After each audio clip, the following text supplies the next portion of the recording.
নমস্কার বন্ধুরা, তোমরা দেখছো তোমাদের YouTube channel study knowledge academy. একটা গুরুত্বপূর্ণ আপডেট, সেটা হলো ফুড এসআইয়ের কেসটার কি আপডেট, সেটা কিন্তু অনেকেই জানতে চাইছিল। তো ফুড এসআইয়ের কেসটা নিয়ে আজকের ভিডিও থাকছে। ফুড এসআইটা আগেও রি এক্সাম হবে না রেজাল্ট আসবে, সেই নিয়ে কিন্তু অনেকে অনেক রকম সন্দেহ। তো আজকের এই ভিডিওর মাধ্যমে থাকছে ফুড এসআইয়ের কেসটা পুরোপুরি ডিটেলস। ঠিক আছে, ফুড এসআইয়ের কেসটা অনেকেই জানতে চাইছিল, তো ভাবলাম যে এই আপডেটটা তোমাদের সাথে শেয়ার করা যাক। তো আজকের ভিডিওর মাধ্যমে এটাই শেয়ার করব। তো ভিডিওটা অত্যন্ত ইম্পর্টেন্ট। তোমরা এটা ফুড এসআই কেসের জন্য অপেক্ষা করছো, কেসের আপডেট কি বা এটা কি রি এক্সাম হবে নাকি রেজাল্ট আসবে, সমস্ত কিছু আলোচনা থাকছে আজকের এই ভিডিওর মাধ্যমে। তার আগে চ্যানেলে সাবস্ক্রাইব না করতে সাবস্ক্রাইব করে দিও। যারা টেলিগ্রাম চ্যানেল যুক্ত হন, লিঙ্ক থেকে ডেসক্রিপশন ডু জয়েন নাও, কারণ ছোটো বড় আপডেটগুলো ফার্স্ট অল আমরা টেলিগ্রাম চ্যানেলে প্রোভাইড করে রাখি। তোমরা যারা পিএসসি ক্লার্কশিপ এক্সাম পাস করেছো, তোমাদের জন্য ফ্রি অফ নোটস কিন্তু প্রোভাইড করা হচ্ছে। তোমরা চাইলে ডেসক্রিপশনে থাকা লিঙ্কে ক্লিক করে টেলিগ্রাম চ্যানেলে যুক্ত হয়ে যাবে। ওখানে অনেক রকম মেটেরিয়াল তোমরা কিন্তু ফ্রি অফ কস্টে পেয়ে যাবে।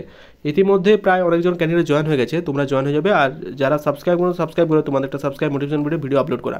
তো দেখতে পাচ্ছ এখন আমি আছি পাবলিক সার্ভিস কমিশনের অফিসিয়াল ওয়েবসাইটে। তুমি যদি ক্যান্ডিডেটস কর্নারে যা ফুড এসআইয়ের কেসটা application number date of birth দাও, তাহলে অ্যাজ সাচ দেখবে নো ডাটা ফাউন্ড, এরকম একটা আসছে নো ডাটা ফাউন্ড, নিজে নো ডাটা ফাউন্ড লেখা আসবে। তো ফুড এসআইয়ের কেসটার যে লেটেস্ট আপডেট, ফুড এসআইয়ের কেসটা সম্ভবত তোমাদের নভেম্বরে কেসের শুনানির ডেট আছে, নভেম্বরে। ঠিক আছে, নভেম্বরে কেসটা আছে, আশা করছি কেসটা উঠবে। এবং দেখো ফুড এসআইয়ের কেসটা রি এক্সাম হওয়াটাই সব থেকে বেটার, কারণ যদি রি এক্সাম না হয় তাহলে যে জেনারেলদের কাট অফ সেটা দেখবে মোটামুটি 92 থেকে 94 রান করবে। ঠিক আছে, মানে অ্যাজ সাচ যেভাবে প্রতিনিয়ত ফুড এসআইয়ের কেসটা দুর্নীতির সামনে এসেছে, মানে কারাপশান যে দুর্নীতি বা মানে যেটা আমরা চোখে দেখেছি, ঠিক আছে, সেই মানে কারাপশানটা এতটাই মানে চোখে মানে ভেসে উঠেছিল যে যদি এটা রি এক্সাম না হয়, জেনারেলভাবে রেজাল্ট প্রকাশিত হয়, তাহলে কিন্তু তোমাদের এটা মোটামুটি 92 থেকে 94 মোটামুটি কাট অফ যাবে। এটা কিন্তু তোমাদের জানিয়ে দিলাম। ঠিক আছে, এটা তথ্য তো তোমাদের সামনে তুলে ধরেছিলাম যে ফুড এসআইয়ের আজকের কেসের আপডেটটা, যে 18 আগস্ট তারিখে আইনজীবী যেটা বলেছিলাম শামীম আহমেদ ফুড এসআই মামলার মেনশন করার জন্য বিচারপতি সৌগত ভট্টাচার্যের বেঞ্চে যায়। মেমলার সংক্রান্ত যদি অ্যাপ্লিকেশন আকারে জমা দিয়ে আর্জেন্টলি মামলা মেনশনের আবেদন জানায়।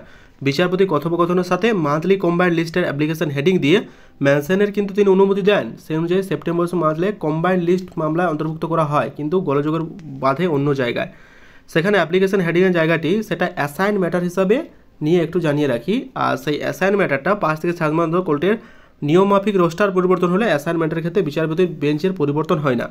তাই আমাদের আইনজীবী শাহ মাহমুদুর কিছুদিন পূর্বে বর্তমান বিচারপতির কাছে অ্যাসাইন ম্যাটার হিসেবে তালিকাভুক্ত করাননি। বাকি ফুড এসআই নিয়ে মামলা তারা করেছে, নতুন করে আমাদের ফুড এসআইয়ের কেসের সাথে ট্যাগ করে মামলাটি অ্যাসাইন ম্যাটার হিসেবে এখনও আছে। ফুড এসআইয়ের কেসটা এখনও অ্যাসাইন ম্যাটার হিসাবেই কিন্তু আছে, এটার কেসের কোনো আপডেট উঠে আসেনি। সেই অ্যাসাইন ম্যাটারটা পুজো শুনানির পরে হবে নভেম্বরে, যেটা অ্যাসাইন ম্যাটারটা উঠবে। ঠিক আছে, নভেম্বরে তোমাদের জানিয়ে রাখি, এটা নভেম্বরে অ্যাসাইনমেন্ট ম্যাটারটা উঠবে। ঠিক আছে, তখন হয়তো কিছু একটা আপডেট উঠে আসবে। তো আমরা মন প্রাণে চাইছি যে ফুড এসআইয়ের কেসটা রি এক্সাম হোক। অনেকে ভালো এক্সাম হয়েছে, আমি জানি না, আমার নিজের মতামত রি এক্সাম হোক। তোমরা কে কে চাও এটা রি এক্সাম হোক নাকি পুনরায় এটা মানে রেজাল্ট প্রকাশ করে দেওয়া দরকার, সেই নিয়ে কমেন্ট করে জানিও। আপাতত ফুড এসআইয়ের কেসটা এতটাই আপডেট, নভেম্বরে কেসের শুনানি আছে। ঠিক আছে, যদি রি এক্সাম না হয় কাট অফ 92 থেকে 93 যাবে, একদম কনফার্ম। তো with you all the best, thank you very much. দেখা হচ্ছে পরের ভিডিওতে, ভালো থেকো।